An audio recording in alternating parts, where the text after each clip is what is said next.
Лавиг гişүү асуулт асууя.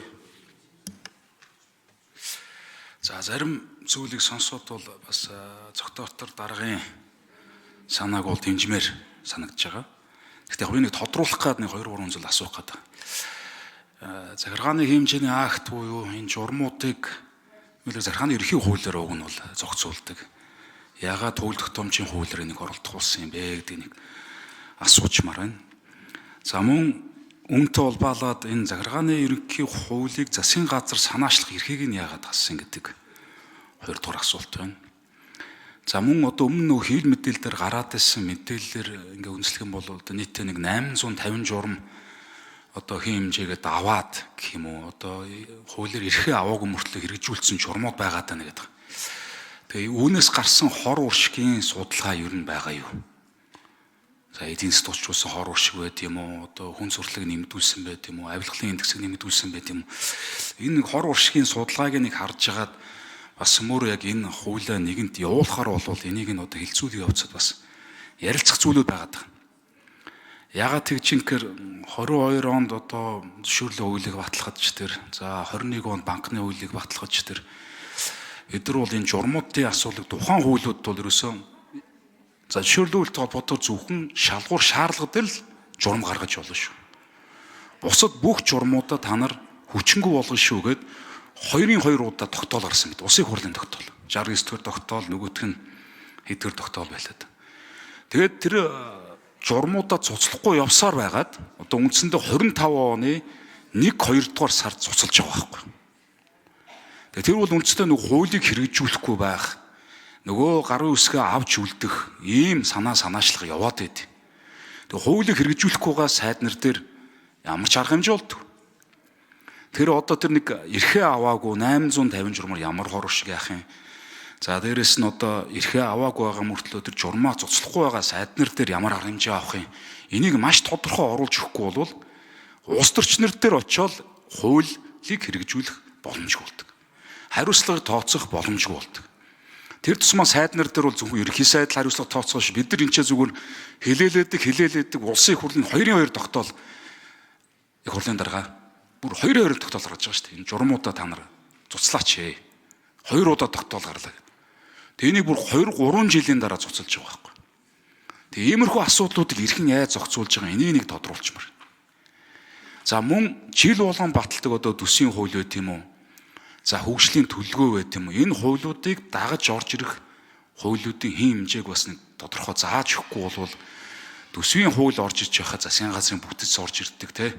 Янз янзын асуудлууд их орж идэг. Магадгүй одоо төсвийн хууль орж иж бол зөвхөн давтрын хуулийг хүндэж гэдэг юм. Нэг иймэрхүү гаргалгаанууд дээр хэр ажилласан бэ? Энэ нэг 4 асуулт дээр нэг тодруулчаад дахиад тодруулж болцсохгүй. За зохиотор гişүү хариулт өгье. За энэ дээр яагаад яг энэ хууль дээр орж ирж байгаа гэхээр энэ хууль нөгөө өөрөө хууль тогтоомжийн тухай хууль болохоор хууль энэ боловсруулж явах үед энэ захиргааны актуудын асуудал ямар хэмжээнд орж бид нар яг тэр хэмжээнд нь л ерөөсөө явж байгаа. Тэгээд хамгийн гол нь чинь хууль тогтоомжийн хууль болохоор хуулиар юуг зохицуулах, хуулиар юуг зохицуулахгүй гэдгийг бид нар тодтогч өгөхгүй бол нөгөө одоо өөрөө сая ярьж шээ 800 хэдэн журам хуулиас өөр юмар зохицуулж болохгүй харьцаануудыг зохицуулсан байж байгаа байхгүй. Таач тэрийг мэдээгүй тэнд зөвөр дунд шатны дарга нар өөрсөндөө эрх олгоод шийдсэн тийм журмууд чи яваад байна шүү дээ. Тэгэхээр өөрөө ирэхгүй энэ хуулийг ярьж хахад тэр хэмжээндээ орж ирсэн тэр хэмжээнд нь л бид нар оруулж өгч байгаа. Энэ тэгээд одоо байгаа хуулиудтайгаа нийцж байгаа тэр хуулиуд дээрээ суурилж оруулж ирж байгаа байхгүй юу. За 800 тэр 50 хуулийн хор уршигын талаар гэвэл за манайхан энэ дээр хариулна үз. Би зүгээр танд хамгийн ингэлж энэ авилгатай тэмцэх юу чинь олон улсын рейтинг чи Transparency International аргашаа явцсан байгаа үз. Шууд нөлөөнө.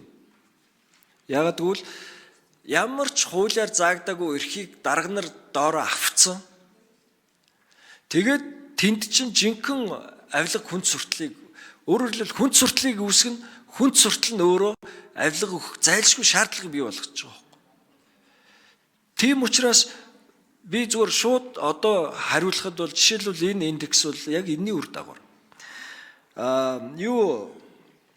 Зөвшөөрлийн энэ хууль та түрүү ярьж байна. Яг таны энэ та зөвшөөрлийн хуулийг гаргахдаа аль болох энэ хүн сурталыг цөөлөх гээд байна шүү дээ. Тэгэхээр хүн сурталыг цөөлөхэд ганцхан зөвшөөрлийн хуулиар шийдэхгүй байгаа байхгүй. Энэ нийгэмд чинь өчнөө олон өөр харьцаа энэ захиргааны хуулиуд өшөө бид нар хүн сурталыг шийдэхийн тулд төсвийн хууль, төрийн өмчт аж ахуйн нэгжүүдийн тухай хууль гээд зөндөө юм хийж энэ шийдэгдэнэ.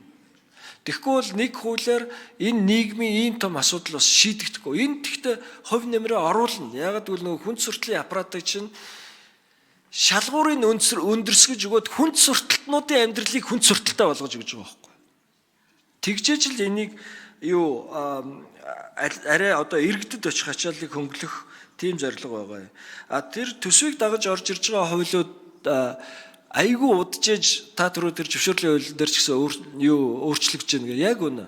Ийм хэцүү байхгүй. Одоо энийг хийгээч бид нар зүгээр орхичвол өөрчлөгдөхгүй шүү дээ. Яг гэвэл дунд шатны албан тушаалтнуудад ашиггүй байхгүй. Тийм учраас 2025 оны энэ хуулийг дагаад нэг орж ирж байгаа юу чинь засгийн газар 2025 оны намрын чуулганд багтаад илүү тайлан тавих хэрэгтэй бас энийгээр энэ зөвшөөр хэд. Заагаан хоёр гишүүн тодруулж суй. За нөгөө юун дээр танаас хариу очиодсонгүй захиргааны ерөнхий хуулийн санаачлагчаас ягаад засгийн газар санаачлаж байж болохыг хасцсан бэ гэдэг л тайлбарыг авчмаар байна. Тэрэн дээр ямар шалтгаан байна? За ажлын хэсгийн 10 дугаар микрофон отхон чимэг зөвлөх хариулъя. Улсын хурлын гишүүн ерөнхийлөгч хэд хэдэн хуулийн төслийг санаачж болохгүйгээр оруулсан байдаг. Улсын хурлын тухай хууль болон хууль тогтоомжийн хуульд за энэ бол 90 эргэн захиргааны хуулийн шинжилсэн найруулга анхдагч одоо хууль байвал санаачиж болохгүй гэж түүнчлэн өмчтэй холбоотой хуулийг мөн бас шинжилсэн найруулга анхдагч хуулийг санаачиж болохгүй гэж ийм хязгаарлалтай. Энэ хязгаарлалтаас хоёрыг нь бол одоо болж байгаа. Тэр нь бол захиргааны эрх зүйн салбарын одоо хууль байж байгаа. Ажлын хэсгээр ярьж байгаа захиргааны эрх зүй бол өөрөө нийтийн эрх зүй харилцаа юм аа. Энэ бол захирагдах шинжтэй байдаг ийм зарчмын өөр харилцаа байна. Энийг бол ганцхан засгийн газарт энэ хуулийг боловсронгуй болгох, сайжруулах асуудлыг өгчөж одоо болохгүй юм байна. Тэгэхээр энийг одоо тухайлбал захиргааны ерөнхий хуулийг, захиргааны хэрэг эн шийдвэрлэх тухай хуулийг боловсронгуй болгох энэ анхдагч болон шинжилсэн найруулгыг бол улсын хурлын гишүүнэнч, ерөнхийлөгч нь одоо бас эдлэх юм боломжтой юм байна гэдэг үндсэн дээрээс одоо харилцааных нь онцлогоос хамаарж ингэж одоо нээж өгч байгаа.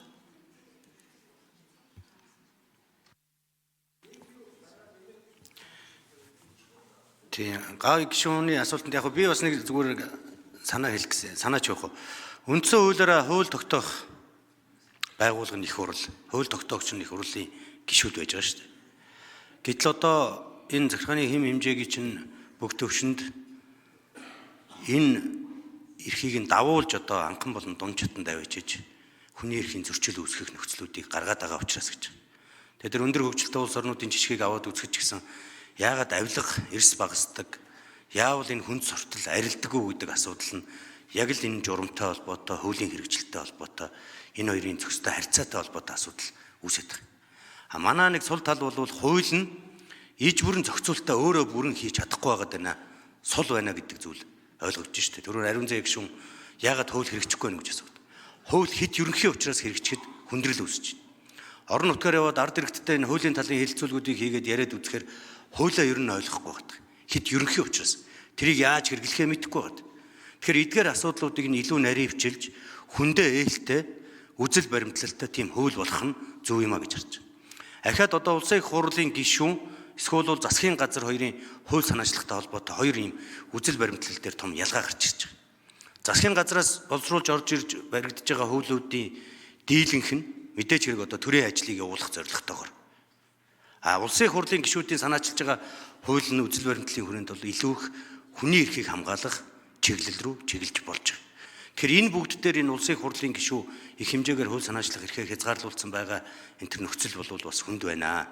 Тэгэхээр улсын их хурлын гишүүд энэ хүний эрхийг хамгаалсан үзэл баримтлалтай хуулийн орчныг бий болгож өгье. Хууль нь өөрөө иж бүрэн зохицуулалтаа хийж чаддаг болгоё. Тэгэхгүйгээр одоо улсын их хурл дээр нэг өсөндөө бол жоохон залхуурах маягтай байна шүү дээ. Хуулиа хэлцэж байгаа л жоохон наривчлсан зохицуулалт ороод ирэхээр тусгай журмаар зохицуулна гэж заачаад яваад идэг. Энэ харилцаа чинь өөрөө нийгэмд хүн сурталыг нөгөө авилга авах үндсийг бий болгоод байгаа учраас хууль наривчлсан зохицуулалтаа өөрөө хийж чаддаг болёо л гэдэг асуудал. Ахаад энэ хууль тогтоомжийн хуулиар бас нэг зүйлийг хийж өгж байгаа нь хуулийн цаг хугацааны хоцрогдлыг арилгадаг болъё. Жишээлбэл Өмнөд Солонгос улс 3 жил тутамд хуулийн цаг хугацааны хоцрогдлыг арилгаж байна. Манайх бол хууль тогтоомжийн хуулиар 5 жил тутамд хийж болно гэж заасан. Гэтэл өнөөдөр 1997 онд батлагдсан дампуурлын тухай хууль өнөөдрийг хүртэл шинжлэхтэйг байна. 2002 онд батлагдсан иргэний хууль өнөөдрийг хүртэл шинжлэхтэйг байна. 2015 онд батлагдсан тамхины тухай хууль өнөөдрийг хүртэл шинжлэхтэйг. Ингээ электрон тамхины хэрэглээ чинь тамхи юм уу электрон бараа юм уу гэдэг ойлголттой болцсон явж байна. Одоо энэ цахилгаан дугуй скутерийн харилцаа өнөөдөр автозам дээр 100 км/цагийн хурдтай цахилгаан дугуйг насанд хүрээгүй хүүхэд унаал замын хөдөлгөөнд оролцоод явж байна. Аваар ослол бол хэн буруутах вэ? Насанд хүрээгүй учраас тэр дугуйг унж явсан хүүхэд буруутах юм уу? Эсвэл тэр мөргсөн жолооч хариуцлага хүлээх юм уу? Яг энэ хууль өөрөө цаг хугацаанаас хоцрогдсон байгаа нөхцлөөс чинь болол иргэд амнаас, эрүүл мэнд, тийм ээ, эд хөрөнгө, эрх чөлөө гэд их олон зүйлээр хохироод байгаа учраас хууль тогтоомжийн хууль энийг засъя.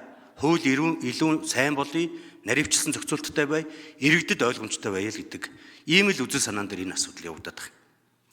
За. За Хүрэл Хотын Баасан жаргал гişүн асуулт асууя.